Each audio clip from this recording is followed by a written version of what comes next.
말씀 제목 따라하겠습니다. 나를 다스리는 것은 죄인가 은혜인가? 우리는 스스로 생각할 때 난 참 자유로운 존재다라고 생각할 수 있습니다. 내가 선택할 수 있고 결정할 수 있고 또 그에 대하여 내가 책임지는 삶을 살기 때문입니다. 그러나 조금만 깊이 들여다보면 우리라는 존재가 그다지 생각보다 자유로운 존재가 아니라는 것을 금세 깨달을 수 있습니다. 왜냐하면 우리를 끊임없이 사로잡고 나의 삶을 이끌고 가려는 것이 내 안팎에 있기 때문입니다. 우리 안에 있는 욕망이나 혹은 사랑이나 두려움과 같은 감정의 일들이 우리를 거기에 포로가 되게 만들기도 합니다.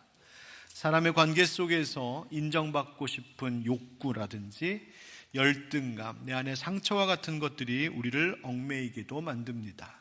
세상적인 가치에 대한 집착이나 욕심도 그렇습니다. 성공해야 되겠다는 생각, 남들보다 뒤처지면 안 되겠다는 불안감, 경쟁의 심리 등도 인간을 끊임없이 몰아붙여서 우리가 자유로운 것 같이 보이지만 그렇지 못한 인간의 모습임을 알 수 있습니다. 20세기 초에 아주 대중적인 성공적인 소설가, 영국 소설가 윌리엄 서머셋 몬이라고 하는 분이 있는데 달과 6펜스라고 하는 유명한 책을 썼던 인물입니다. 그런데 그 앞전에 쓴 한 책이 있습니다. 그 책의 제목이 인간의 굴레에서라고 하는 긴 소설입니다.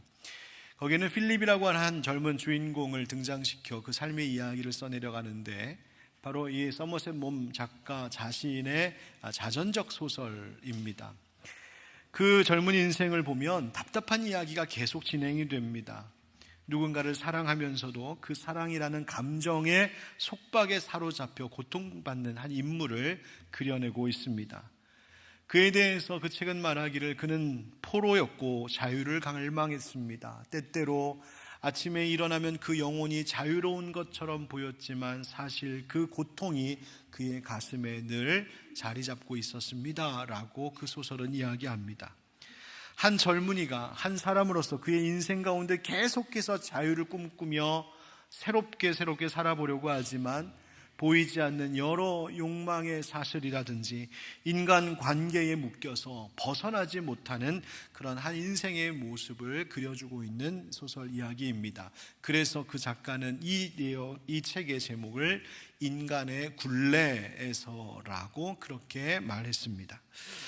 우리의 삶도 마찬가지인 것 같습니다. 자유를 말하고는 있지만 감정과 욕망과 상처가 우리를 마치 굴레와 같이 갇히게 하여 그것으로 이끌고 가는 순간들이 얼마나 많은지 모릅니다. 그래서 우리는 묻게 됩니다. 과연 나는 진짜 자유로운 존재일까? 나는 정말 자유로운 존재일까? 여러분 어떻게 생각하십니까? 성경은 오늘 우리에게 더 근본적인 질문을 던지는데 당신은 정말 당신을 다스리고 있는 것이 무엇인지 알고 있습니까? 묻습니다. 우리가 자유로운 것 같지만 많은 것들이 우리 안팎에서 나에게 영향을 주고 있는데 그 영향력 아래, 즉 더 실질적으로 말하자면 그것의 다스림과 통치 아래 살고 있는데 당신을 통치하고 당신을 다스리고 당신에게 영향력을 미치며 지배하고 있는 그 무엇인가는 도대체 무엇입니까? 라고 성경은 우리에게 묻습니다. 오늘 성경 가운데 말씀은 바로 너를 다스리고 있는 것이 죄인지 은혜인지를 돌아보라고 말씀하십니다. 사순절을 시작했습니다. 이 절기는 예수 그리스도의 죽으심과 또 그 십자가 그 사랑의 의미가 무엇인지를 돌아보며 주님과 함께 그 십자가의 길을 따르는 40일간의 거룩한 여정을 우리가 출발하게 된 것인데 사순절 또 이제 다가올 고난주간 이런 이야기하면 내가 무엇을 좀 끊어야 되나, 뭘 절제해야 되나, 금식은 언제 해야 되나, 내가 어떻게 하면 경건한 생활을 할까 이런 생각 많이 합니다. 필요하고 좋은 일이긴 하죠. 그런데 사순절은 그보다 더 근본적인 질문을 우리에게 던져야 되는 때입니다. 앞서 말씀드린 대로 과연 나의 삶을 다스리고 있는 것이 무엇인가? 내 감정, 내 생각, 내 행동, 나의 이 모든 것들은 과연 무엇의 통치를 받고 있는가를 돌아보라고 주신 절기가 바로 이 사순절입니다. 오늘 본문 말씀 안에서 우리에게 있는 이 질문에 대하여 주님께서 뭐라고 답을 주시는지 함께 그 음성을 듣고 그 은혜를 나누는 시간이 되기를 원합니다. 오늘 본문의 말씀에서 사도 바울은 우리 인생 인류 가운데 있는 비극의 한 시작점을 이야기하고 있습니다. 바로 한 사람 아담입니다. 기독교는 인생을 광야라고 종종 표현합니다. 불교에서는 고해라는 말 씁니다. 쓴 바다와 같다고 말입니다.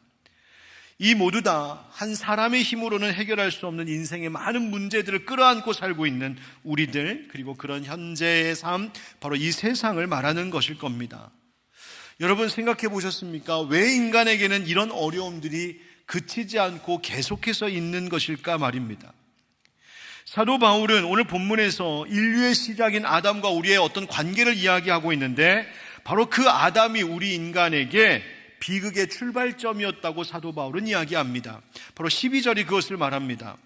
그러므로 한 사람으로 말미암아 죄가 세상에 들어오고 죄로 말미암아 사망이 들어왔나니 이와 같이 모든 사람이 죄를 지었으므로 사망이 모든 사람에게 이르렀느니라. 아멘.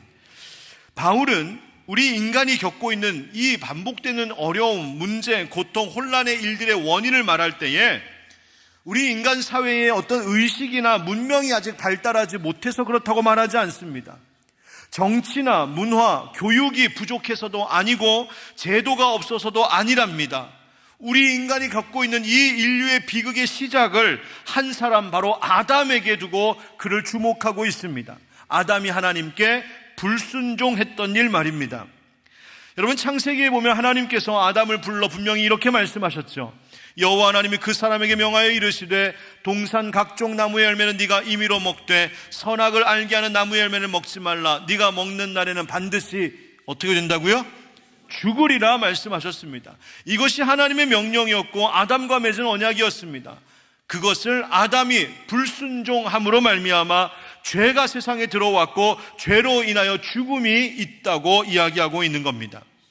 여러분 이런 생각할 수 있습니다. 왜 하나님은 아담 불편하게 이 에덴 동산 중앙에다가 굳이 선악과를 세워두시고 왜 그것을 먹지 못하게 하시는 금령을 내리셨을까? 그것은 질서를 위한 것이었습니다. 하나님이 창조주이시고 아담이 피조물이라는 것을 분명히 말씀하시는 겁니다. 피조물은 창조주이신 하나님의 명령에 순종해야 함을 명확하게 말씀하신 겁니다. 하나님께서 아담에게서 자유를 뺏으시려고 하는 것이 아니라 진정한 자유란 바로 이와 같은 하나님과의 올바른 관계, 바른 질서에서 그 자유가 진정한 기쁨이 되고 복이 된다는 사실을 아담에게 그리고 인류에게 가르쳐 주신 것입니다. 그런데 아담이 그거 불순종한 겁니다. 그 죄의 결과는 하나님 말씀하신 대로 죽음, 바로 사망이었습니다. 여기까지는 좋습니다. 왜? 아담 이야기니까.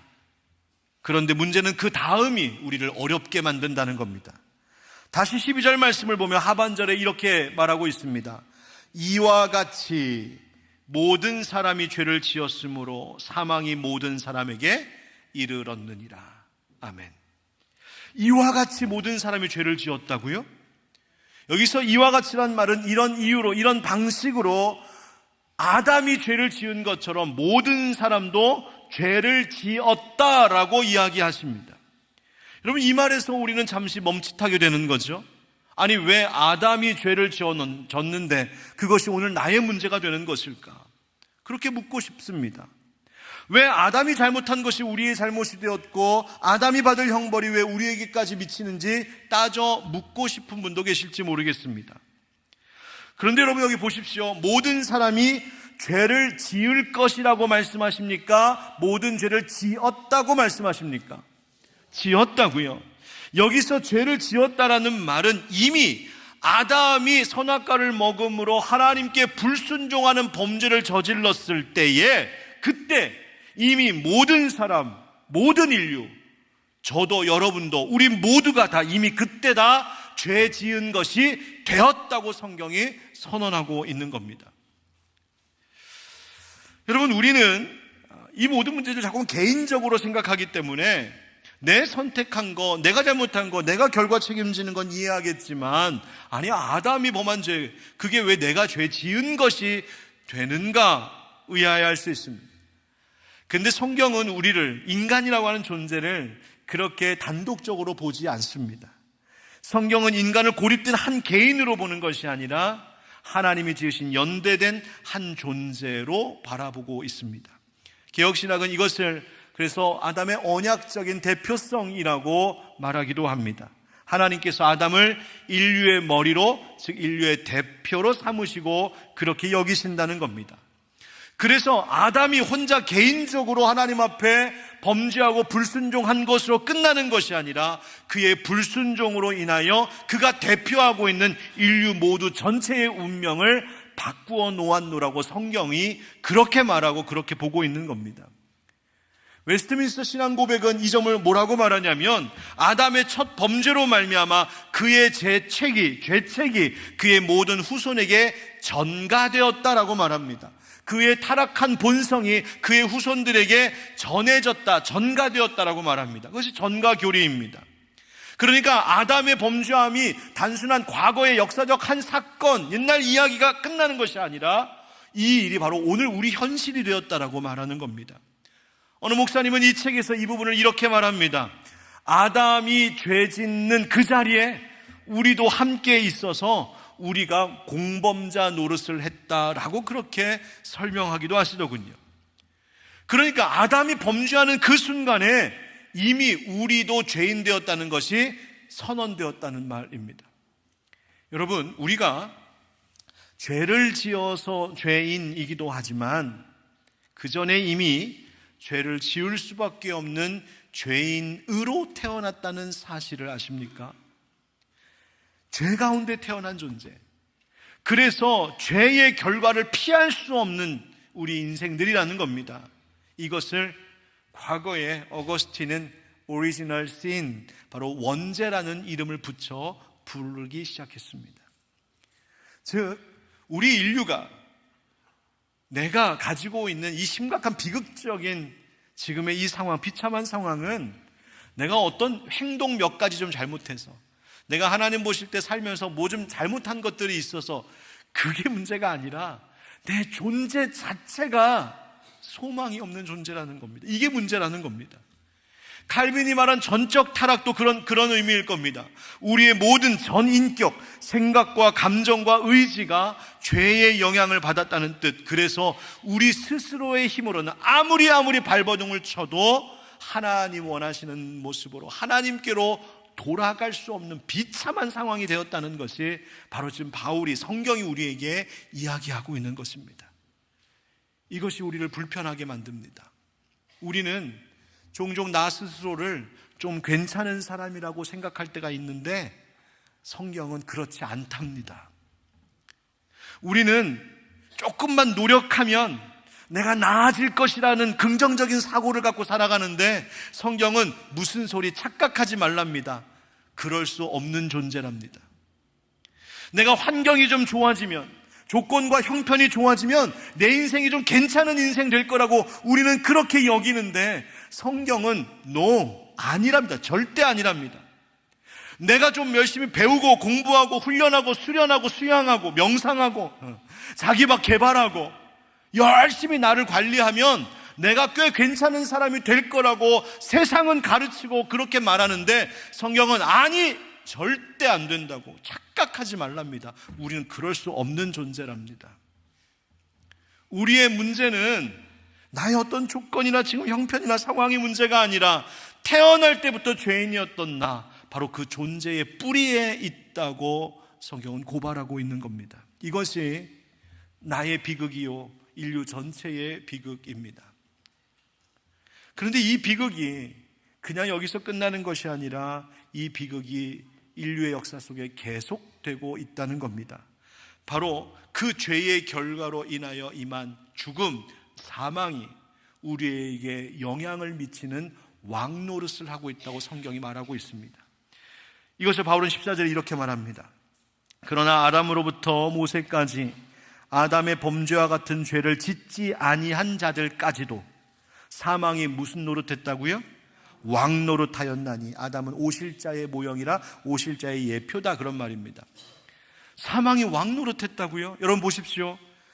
사망, 죽음이라고 하는 것은 내 인생의 마지막 자락에 그 끝에, 그 순간에 그때 처음 만나는 것이 죽음이 아니라 지금도, 현재의 삶에도 끊임없이 우리에게 지배력을 행사하고 있는 것이 죽음이라고 성경은 말합니다. 피할 수 없는 죽음으로 인하여 그 죽음이 가져오는 두려움이 우리 가운데 있고, 그 두려움이 우리를 몰아붙입니다. 그 죽음에 대한 두려움이 인생을 허무하게 느끼게 하고, 인생을 회의적으로 보게 하고, 공허함을 가득하게 합니다. 때로는 그래서 극단적으로 쾌락을 추구하기도 합니다. 이것이 바로 죽음의 다스림, 사망의 통치입니다. 죄가 들어오고 죄와 죽음이 우리의 삶을 다스린다는 것, 그것은 단지 아담 때의 과거의 옛날 역사 속에 있었던 한 이야기가 끝나는 것이 아니라 지금도 계속해서 그 일이 벌어지고 있다는 겁니다. 여러분, 우리의 인류 역사를 한번 보십시오. 전쟁, 폭력, 학살, 억압, 차별, 탐욕, 부정과 불의, 인류가 계속해서 발전해도 이 일은 끊이지 않고 반복되고 있습니다. 여러분, 요즘 뉴스에서 보는 미국의 모습을 보면 어떻습니까? 야, 이거 우리가 알고 있던 그 미국 맞아?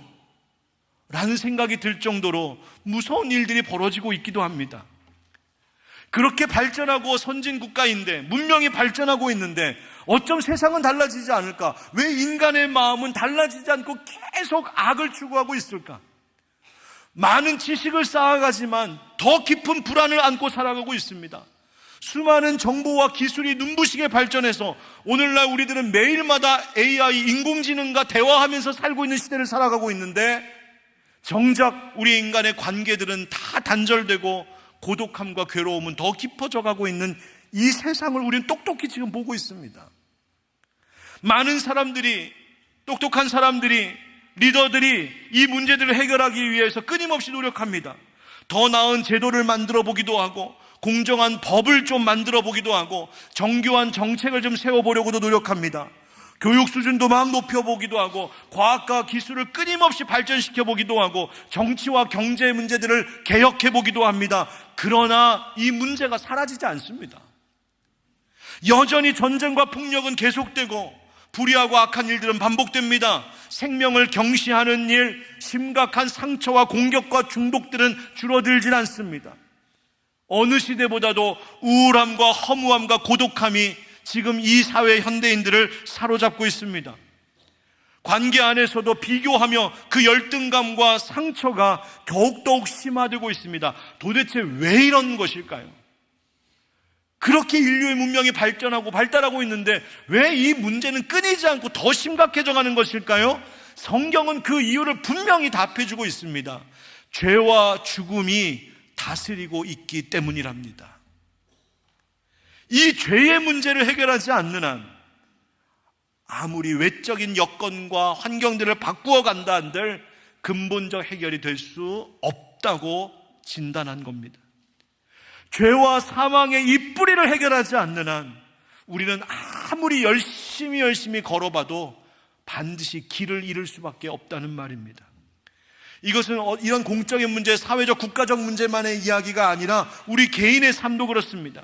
우리가 설, 명절, 연휴 잘 보내고 나서 이제 정말 한 해를 시작하면서 올해 우리 한번 잘해봐야지, 올해는 우리가 좀 달라질 수 있을 거야, 그래 나 한번 잘해볼 수 있을 거야 다짐합니다. 결심합니다. 계획도 세우고 스스로를 다잡습니다. 그런데 또 잘 안 됩니다.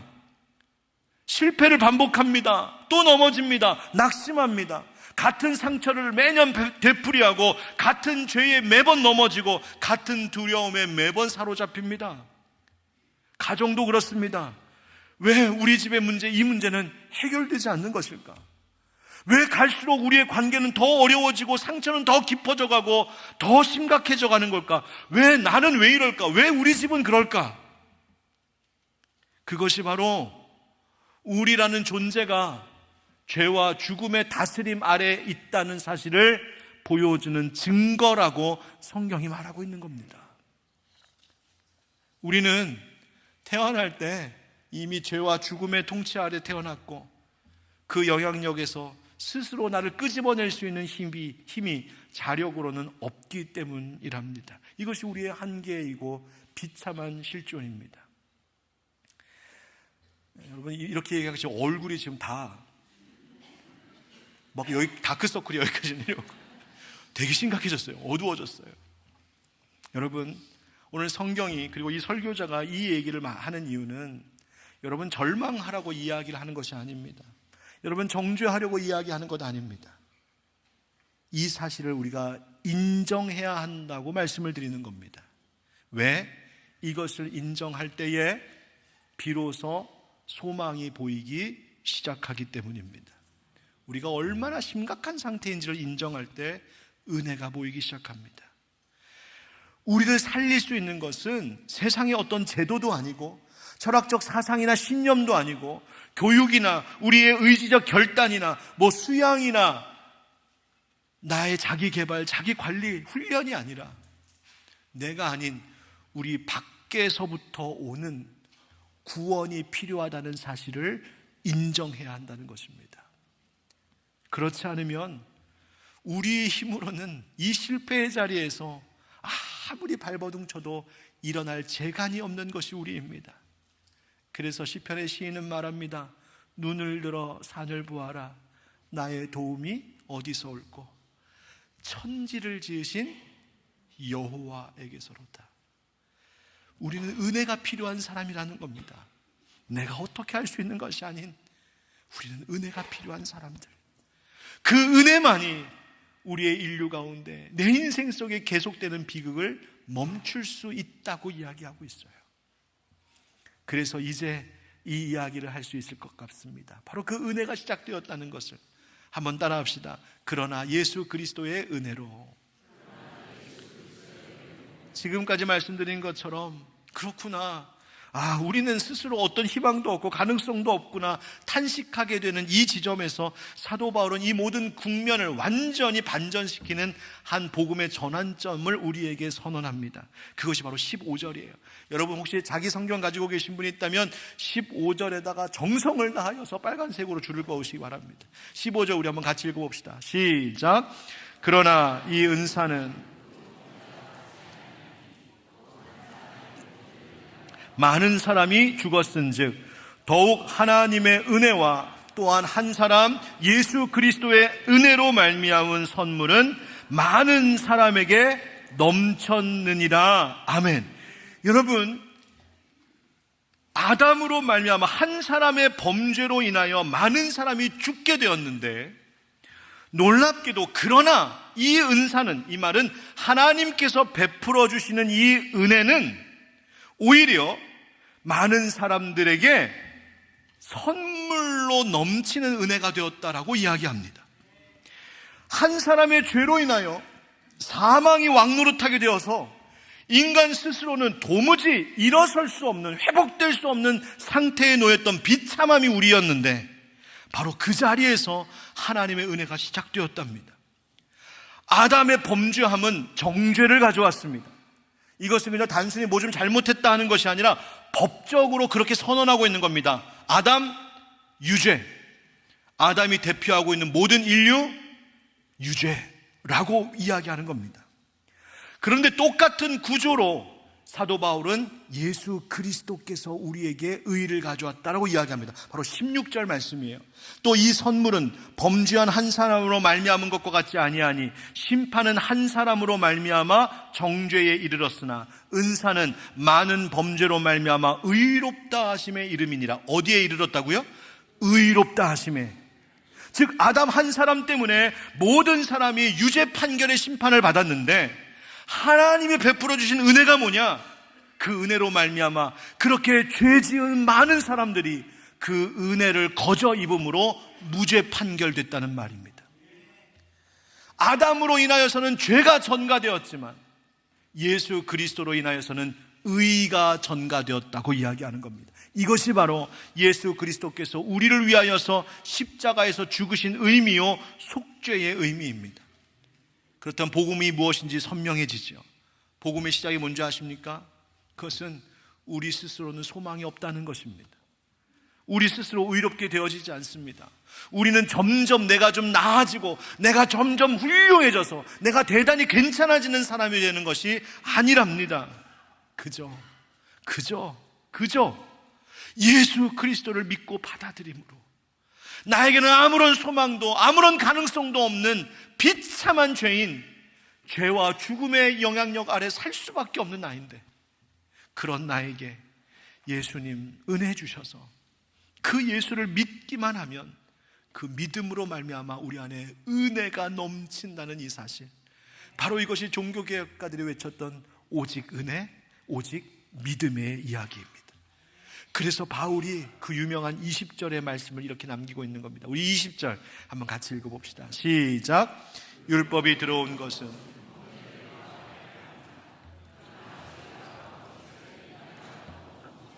아멘. 은혜가 어떻게 됐다고요? 넘쳤답니다. 여러분, 넘쳤다는 말이 무엇일까요?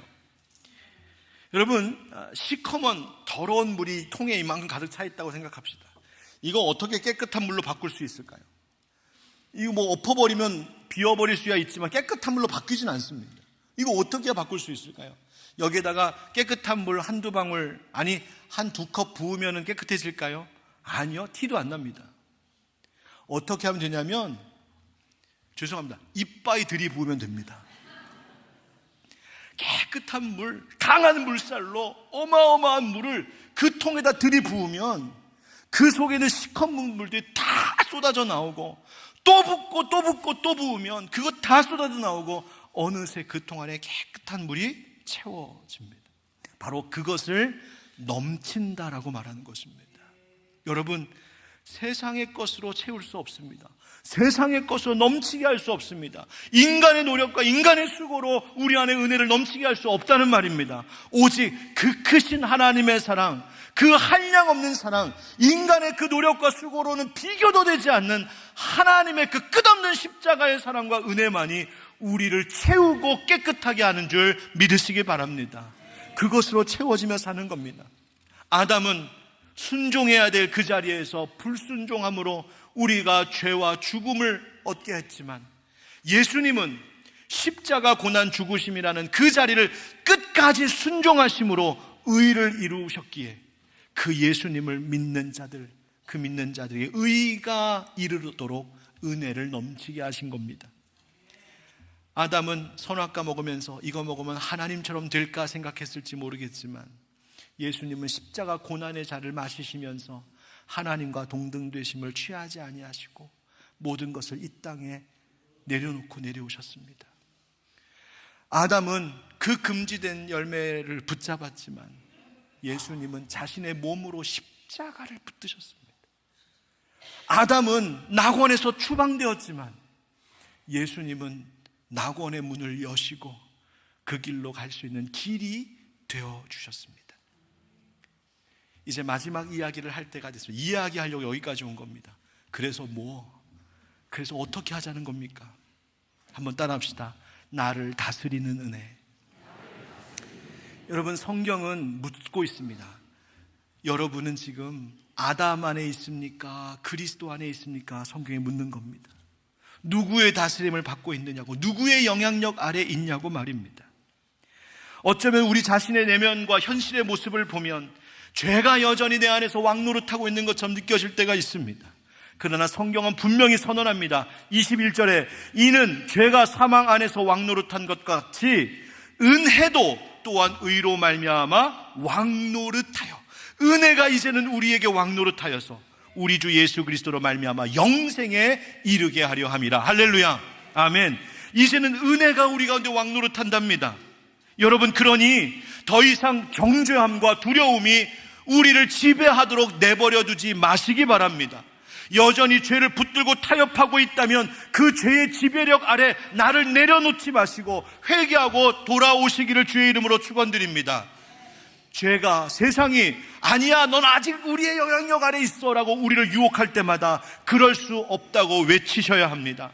예수 그리스도께서 내 안에, 우리 가정 안에 하나님의 은혜가 넘치게 하셨으니 더 이상 나는 죄와 죽음 아래에 있을 수 없노라, 결코 정죄함이 없노라고 복음을 선포하시기를 축복합니다. 여러분, 두려움이 밀려올 때 은혜 아래 있음을 선언하십시오.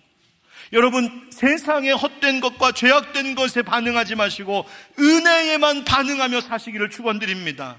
여러분, 맞습니다. 내가 예수 믿어도 어쩔 수 없이 내 안에 죄와 싸움이 일어날 때가 있습니다. 넘어질 때도 있습니다. 옛사람이 불쑥불쑥 일어나려고 할 때가 있습니다. 그러나 여러분, 먼저 예수 그리스도를 믿는다면 더 이상 나는 죄와 사망의 종이 아니라는 사실을 믿고 선언하셔야 합니다. 그리고 나를 돌아보는 겁니다. 여러분, 내가 어떤 일을 실수하고 실패했을 때 세상에 죄의 영향력을 받는 사람은 그렇구나, 나는 죄인이구나, 나는 실패자이구나, 나는 이제 끝났구나 하고 나를 정의해버립니다. 그러나 은혜의 영향력을 받는 사람은 그래도 나 하나님의 긍휼과 은혜 안에 있는 자야 라고 자신을 그렇게 이해하고 바라봅니다.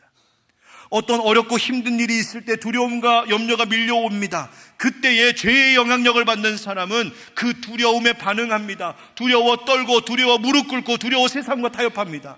그러나 은혜의 영향력을 받는 사람은 그 두려움과 염려에 반응하는 것이 아니라, 그럼에도 불구하고 하나님 나에게 말씀하시는 두려워하지 말라, 너는 내 것이라 말씀하시는 그 은혜에 반응하는 것입니다. 누군가 나를 공격해오고 상처를 주고 힘들게 할 때 그 관계에 있어서도 죄의 영향력을 받는 사람은 저 사람이 나한테 이렇게 했으니까 나도 그렇게 해야지 보복의 마음을 가질지 모르겠으나, 은혜의 영향력을 받는 사람은 주님, 나 같은 죄인 중에 죄인, 괴수 중에 괴수도 용서하신 나인데 하나님, 나도 저 사람 용서하고 사랑으로 덮겠습니다. 은혜에 반응하는 태도를 갖는 것입니다. 여러분, 그래서 이번 사순절의 주제를 이렇게 삼았습니다. 옆에 현수막에도 적어놨는데요, 한번 같이 읽어봅시다. 은혜가 다스리는 삶. 은혜가 다스리는 삶을 사시길 축복합니다. 죄가 속삭일 때에 침묵하지 말고 복음을 선포하십시오. 반복되는 실패 앞에서 스스로 체념하고 포기하지 마시고 다시 십자가 은혜 붙드시기 바랍니다. 내 안에 비교와 열등감이 밀려올 때 내가 십자가 은혜 안에서 얼마나 존귀한 자인지 그리스도인의 신분을 다시 확인하시기 바랍니다. 바로 그것이 은혜의 아래 살아가는 삶입니다. 사랑하는 성도 여러분, 더 이상 아담의 옛자리로 돌아가지 마시고 예수 그리스도 안에 날마다 거하시는 여러분 되기를 주의 이름으로 축원드립니다. 이 사순절이 바로 그렇게 철저히 오직 은혜에만 반응하며 은혜에 다스림 받는 복된 절기가 되기를 예수님의 이름으로 축원드립니다.